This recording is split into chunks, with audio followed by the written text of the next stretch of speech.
Welcome back, everyone. For today's video, we are going to be taking a look at the first round of the European Team Championships, which is being held in the city of Budva and in the country of Montenegro. Now, very interesting event. A lot of European countries are competing, but all eyes are on the country of Norway because the former five-time world chess champion Magnus Carlsen is competing. So let's jump right into the action. Now, today we have Magnus Carlsen playing with the white pieces against Jurgis Pechas. I know I'm probably mispronouncing the name to all the Slovakians out there. Nonetheless, we have Norway versus Slovakia. And before we jump into it, one important thing I want to point out is that a couple of months ago, I actually did a video about the great and interesting games of Jurgis Pechas, where in a tournament, I believe in the Czech Republic, he played the move 1h4 in one round. He also played the move knight h3, and in another game in the classic Spanish, after bishop to b5, he also played the very strange move pawn to a5. So we did a video on Jurgis recently, and let's see how he's going to fare against the former world champion.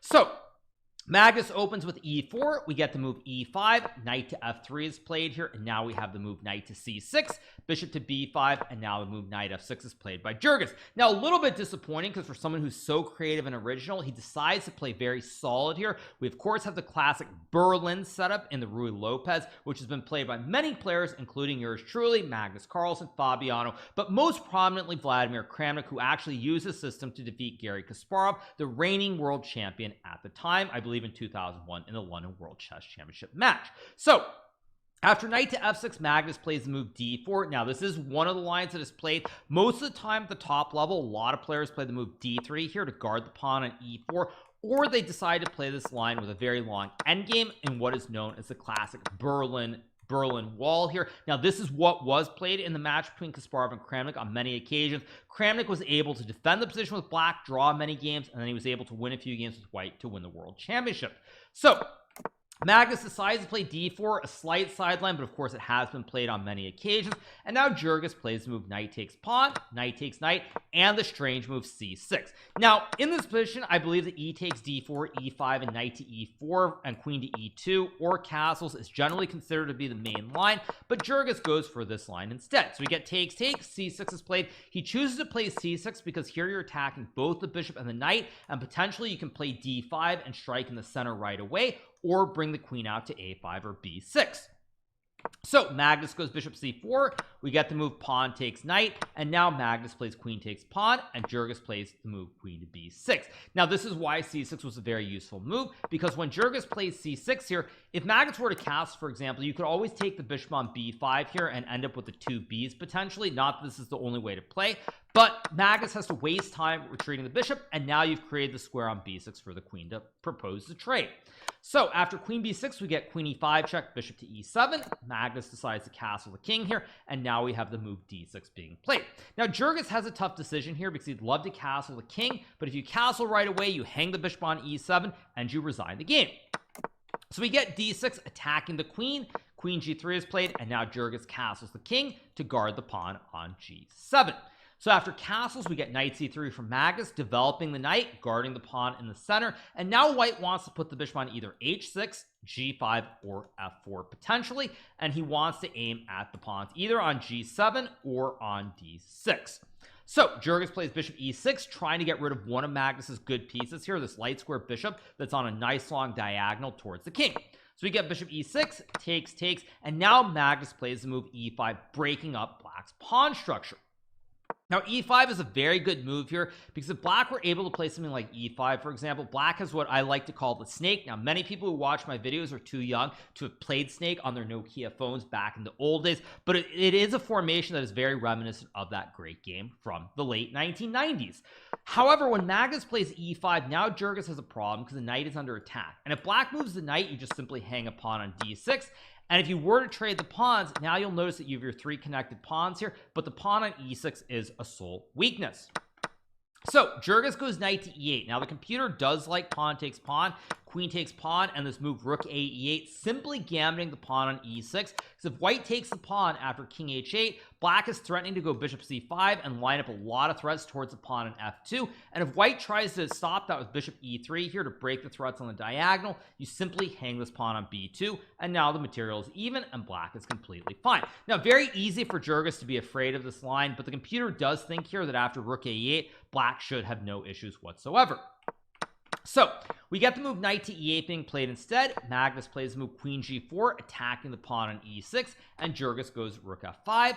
Magnus trades on d6, and now Jurgis makes a fairly serious mistake with bishop takes pawn. Now, what I think happened here is that Jurgis assumed that he needed the bishop on this diagonal to try and hit the pawn on h2, or to go to c5 and hit the pawn on f2, and he figured he could also bring this knight back to f6 to hit the queen or go towards the center with d5 or e4. So it's a very logical decision here by Jurgis, but the computer actually likes knight takes d6 a little bit more, and the reason it wants to go rook to f8 right away, create the double stack and pressure the pawn on f2 as quickly as possible. After we get bishop takes pawn, Magnus plays queen to c4 here, attacking the pawn on e6. Jurgis has to play knight c7 to guard the pawn from being captured, and now Magnus goes knight to e4. And what you'll notice here is that Magnus is getting what we like to call the classic outpost, or to use the language of the famous streamer XQC, a bastion for this knight in the center of the board. So after knight to e4, we get bishop to e5 being played. Now the computer wants bishop e7 here, but very understandable that Jurgis would rather create a classic wooden shield, try to target some stuff here on the sides on h2 square and the b2 square instead of being passive with bishop e7. Now after bishop e7, white is still quite a bit better after queen to e2, but the computer thinks this is slightly preferable because after we get bishop to e5, now Magnus plays a4 here, trying to harass the queen on b6. And after we get knight to d5, now we have c3 being played, and the bishop looks really nice on e5, but there are no targets on the diagonal anymore, and Magnus wants to just push p and attack on the queen side. So we get the move a5 from Jurgis here to stop Magnus's pawn push, and now Magnus plays g3, and this shows the great mastery of positional chess understanding that Magnus Carlsen has, because now Magnus has basically rendered this wooden shield completely useless. If we go back a couple of moves here, it looks like maybe black can go bishop d4. There are a lot of threats here, but when we get this move c3, now you no longer have bishop d4. There are no threats on the diagonal, and once we get g3, where is this bishop going? You have these pawns that are killing all the diagonals. Bishop simply has no threats, and g3 is also a very good move because it stops black from ever putting a knife on f4. So Jurgis plays h6 here, which I think is a move that creates some lift for the king to h7. It also stops knight g5 to hit the pawn on e6.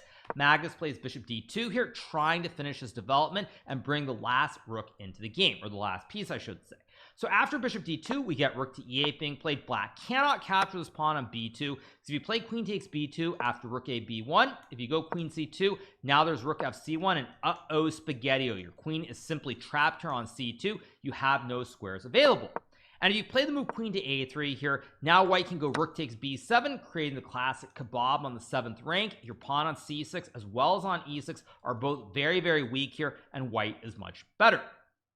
So Jurgis instead plays rook to e8 here, which is a move that I think he did to guard the pawn, so that down the road maybe he can play something like knight to f6, try to trade off this great bastion, this outposted knight on e4, but the rook will guard the pawn on e6 from being captured. So Magnus plays rook a e1 here. The idea is simply to play something like knight c5, really trying to put a lot of pressure on this pawn on e6. Jurgis plays bishop to b8 here, and now Magnus plays rook to e2, a very quiet positional move that is played here to try and guard the pawn on f2, sort of a prophylactic move that also prevents queen takes b2, and white down the road wants to do something like the double stack, followed by something like knight to c5, and there's a lot of pressure on this pawn on e6. Now, after queen to c7, computer does like rook e1. It also thinks queen b3 is playable, but the game still has a long way to go. But Jurgis, I think, in this position is feeling very uneasy about the position. Magnus has this nice little grip over the dark squares. You've got this great knight, you have this weak pawn on e6. Long term, you can see there's a lot of danger coming, so Jurgis decides to try and be a hero here by capturing the pawn on b2. Now, is this pawn poison, or is it a good capture? Now, my understanding of based on chess and what I think is that Jurgis, when he took this pawn, simply thought that winning this pawn on b2 was more important losing this pawn on h6. But as it turns out, he is very, very wrong here, because after bishop to h6 we get queen to a3. Jurgen's probably thinking here he's got his own bastion with the knight on d5. c3 maybe can be pressured, a4 can be pressured, and you can always retreat with the queen. And white doesn't really have time, let's just say we get to a position like this, to easily set up some kind of big attack on the king side. However, here Magnus plays a very, very classic move, bishop to e3, with the idea of rerouting the bishop to c5 and trapping this queen on a3. And now Jurgis is in a lot of trouble. If Jurgis plays this move queen to f8, which is one of the retreating squares, white can now go bishop to d4, creating a wooden shield here. And if black plays e5 after bishop c5, queen f7, and rook to b2, followed by rook b1 with a double stack, black has a serious weakness as pawn on b7. But more importantly, there's this very sad bishop on b8 that simply has no scope on either of the diagonals, and for that reason white is actually completely winning despite the even material. So Jurgis decides to take the bishop on e3, and what he's hoping after rook takes e3 is that in a few moves he'll be able to put the bishop on this a7 diagonal and create some threats. But there is a big problem here, which is that there's this great bastion, this knight on e4 that can never be removed. It's always spying multiple squares here, and you still have this serious weakness on e6. So after queen to e7, we get this move h4 being played by Magnus here. And now after this move h4, Magnus's idea is quite straightforward. He wants to put this knight on g5 and go after this pawn on e6. So after h4 is played, Jurgis plays this move queen to d7, and now Magnus goes in for the kill with the move knight g5. Now again, Jurgis is probably still hoping that at some point you can put this bishop on the diagonal and create some threats. So he plays bishop a7. But now Magnus simply plays this move rook to d3, ignoring everything. Rook takes to e6 maybe is possible, but after takes, and queen f7, suddenly this bishop springs to life because white really has no good way to guard this pawn on f2 due to the double stack as well as this pin from the queen on f7 to the knight on e6 as well as the queen on c4. If white plays queen e2, for example, black can play bishop takes pawn, takes, queen e6, and now we have the same number of pawns. Both sides have a queen and 4, and this should be a draw. So Magnus instead plays rook d3, a very nice and neat move here, where Magnus potentially wants to create a double stack on the d file, but due to having this knight hooked on g5 with another bastion, if black ever plays a move like rook to d5 in the game, you always have to worry about ideas like queen to e4 and maybe some mate threats on h7. So we get rook to d5 here. If Jurgis were to play queen e7, which is maybe the best computer line, the computer wants queen g4, swinging the queen, going after queen h5 and queen h7 mate. If black plays g6 to stop that, white can go back, and after king g7, white can go rook fd1, rook to d5, stopping the kebab temporarily. But now white has this nasty move h5, pinning the king and the pawn on g6 and g7. If black takes, spaghetti-o, rook d7, double stack as well as a kebab, wins the queen and the game, and black is simply losing here due to all these different weaknesses in the position. So Jurgis plays the move rook to d5, Magnus goes rook to f3, a great move here. Now he wants to go rook f7, infiltrating with the rook on the f file. Black cannot play rook f5, offering the trade of the rooks, because after rook takes rook, you can't recapture it due to the pin. So Jurgis plays rook f8, again trying to trade off the rooks. He's hoping that if he can trade off enough material, even though white has this great knight on g5, white will not be able to create mating threats. So Magnus trades the rooks, king takes rook, queen to e4 played here, attacking this pawn on e6, and now Jurgis plays the move king to e7. Now computer thinks that black is completely lost here, but just to give a sample line, if black were to play the move e5, white goes queen to h7 with the infiltration, and black is effectively lost because there's no real good way to stop queen h8 and queen takes pawn. Black cannot put the queen on either of these two squares, and if black plays a move like, let's just say e4, you check, king e7 takes, king d8, and at the very least white can even just trade, take the pawn on e4, and with these three connected pawns, white will start pushing p and win the game. So that's why Jurgis instead plays king to e7, trying to guard the pawn on e6. Magnus plays queen g6, and now we get the move king to d8 being played. If black were to play king g6, trying to guard both the pawns on e6 and g7, white can now play the move c4, attacking this rook. If you ever move it off the file, there's rook d1 check, which wins the queen. And if you go rook d2, there's knight e4, forking the king and the rook. And if you play rook to d4, the last move that's playable after rook to e1 here, black has no really good way to guard the pawn on e6 from being captured and losing the game. So Jurgis plays king to d8, we get knight takes pawn check, we get king to c8, and now Magnus plays the move knight takes g7. Now after knight takes g7, Magnus is now simply up 2 clean pawns on the king side, and he's going to start pushing the p. More importantly, even though black's this nice looking bishop on this diagonal spying the pawn at f2, black is only attacking the pawn with the bishop, and with only 3 pieces on the board, it's going to be very hard to mount an effective attack on this pawn. So Jurgis plays the move rook to e5, and now Magnus plays queen to f6 here, attacking the rook and guarding the pawn on f2. And in this position, Jurgis Pichax resigns the game because he simply has nothing he can really do. If you go rook to e2 trying to attack this pawn, at the very least white can play queen to f5, forcing off the queens, and for a player of Magnus Carlsen's caliber, he will simply push p up the king side and win the game. And if you play something like, I guess, rook to d5 back, white has many ways to win, but probably simplest is just to go h5, knight guards the pawn, and again, you're simply pushing p up the board and you will win very soon.